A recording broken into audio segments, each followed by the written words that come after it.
आज से कुछ दिन पहले दिल्ली गवर्नमेंट ने अनाउंस किया था कि वो अपने सरकारी स्कूल में और प्राइवेट स्कूल में किताबों में देशभक्ति की बातें लिखेंगे और बच्चों को जो है वो देशभक्ति की कट्टरता पढ़ाएंगे। ये एक सबूत मैं दिखा रहा हूं जहां पर क्लियरली मीडिया हाउसेस ने मेंशन किया था कि देशभक्ति कट्टरता पढ़ाई जाएगी बच्चों को स्कूलों में। क्या आप लोग जानते हैं कि डीयू यानी दिल्ली यूनिवर्सिटी में बच्चों को क्या पढ़ाया जा रहा है? एक एक वर्ड जो मैं बोलूंगा ध्यान से सुनना। Freedom fighter Bhagat Singh was called terrorist in Delhi University textbook. Title क्या दिया गया? India struggle for freedom. क्या लिखते हैं ये लोग?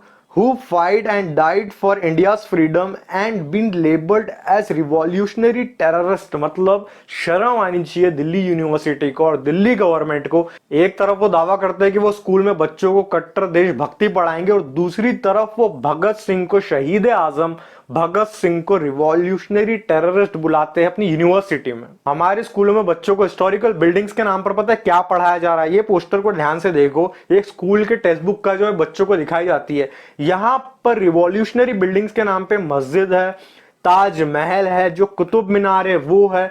मतलब मुगलों ने और ब्रिटिश ने जो बनाया था वो सारी चीजें यहां पर मौजूद है। लेकिन हमारे इंडिया का सबसे पुराना टेंपल जिसका नाम है मुंडेश्वरी टेंपल, जो 4th सेंचुरी में बनाया गया था, 1400 साल से भी ज्यादा पुराना ये टेंपल है, लेकिन इसको बुक्स में जगह नहीं दी गई क्योंकि ये एक टेंपल है। हमारे स्कूलों में रिवॉल्यूशनरी बिल्डिंग्स के नाम पर ताजमहल और मस्जिद और कुतुब मीनार तक आ जाती है, लेकिन अगर टेंपल 1400 साल या 2000 साल से भी ज्यादा पुराना हो, जो ये शिवजी का टेंपल है, इसको जगह तक नहीं मिली। एक भी टेंपल्स को जगह नहीं मिली है यहां पर बुक्स के अंदर। क्या आप लोगों को पता है कि स्कूल में किस तरह के चैप्टर्स पढ़ाए जा रहे हैं बच्चों को? The prophet mosque in Medina, ये पढ़ाया जा रहा है। ये चैप्टर है, ध्यान से सुनना, एक चैप्टर है।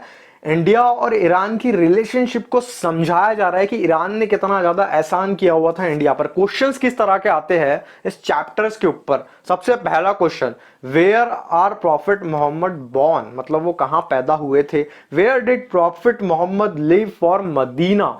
अब मेरे को एक बात बताइए आप लोग, कब आपको इस तरीके के क्वेश्चन आए थे स्कूल के अंदर कि राम भगवान अयोध्या से कब निकले, उन्होंने रावण को कब मारा, उनके साथ क्या क्या हुआ था? जब आप लोग ये नहीं पढ़ा सकते तो आप लोग बच्चों को ये क्यों पढ़ा रहे हो धार्मिक कट्टरता के नाम पर?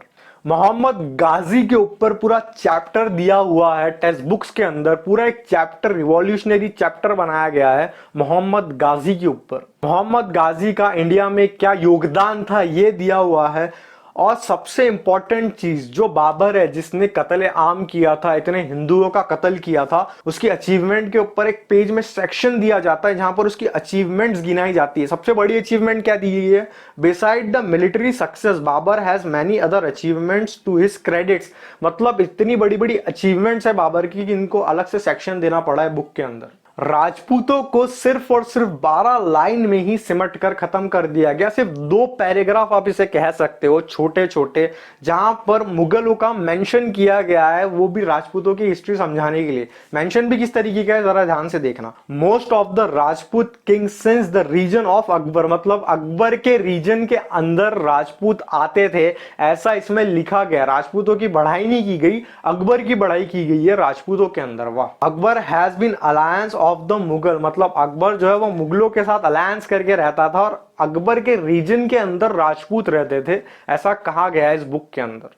हमारे देश के सिख भाई इस तरीके की तस्वीरें बहुत ज्यादा शेयर करते हैं आजकल सोशल मीडिया के ऊपर। आप लोगों के घर में जो बच्चे होंगे जो स्कूल में पढ़ते होंगे, उनकी टेक्स्ट बुक जरा खोल करके देखिएगा।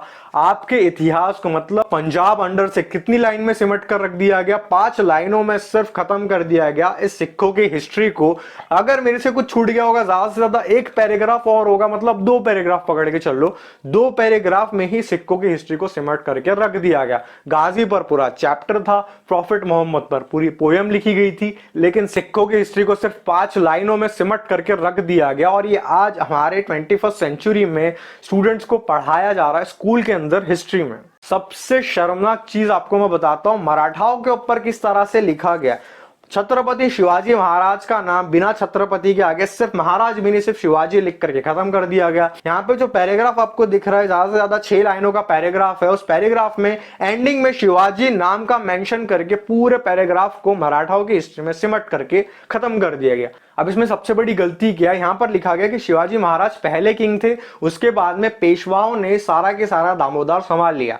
मतलब सबसे बड़ी झूठी और घटिया हिस्ट्री इस बुक में बच्चों को पढ़ाई जा रही है, वो भी सिर्फ एक पैराग्राफ के अंदर। अगर छत्रपति शिवाजी महाराज एक लौते किंग थे और उसके बाद सारी पावर्स जो है वो पेशवाओं को चली गई थी अकॉर्डिंग टू दिस बुक, और ये 2 पैराग्राफ के हिसाब से मैं आपको समझा रहा हूं जो यहाँ पर बच्चों को पढ़ाया जा रहा है। जो छत्रपति संभाजी महाराज फिर कौन थे, छत्रपति शाहू महाराज फिर कौन थे, छत्रपति राजा राम महाराज फिर कौन थे, कोई लिब्रांडो हिस्टोरियन जिसने ये किताब लिखी है वो बताएगा मेरे को, यहाँ पर कोई नहीं जवाब देगा, क्योंकि ये एक तरफा ही सच और झूठा सच चलाते। ऐसा ही होता है जब आप इतने बड़े बड़े वॉरियर्स की हिस्ट्री सिर्फ 2 पैराग्राफ में सिमट करके रख देते हो।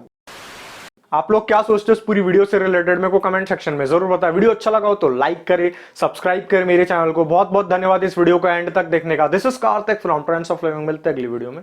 जय हिंद।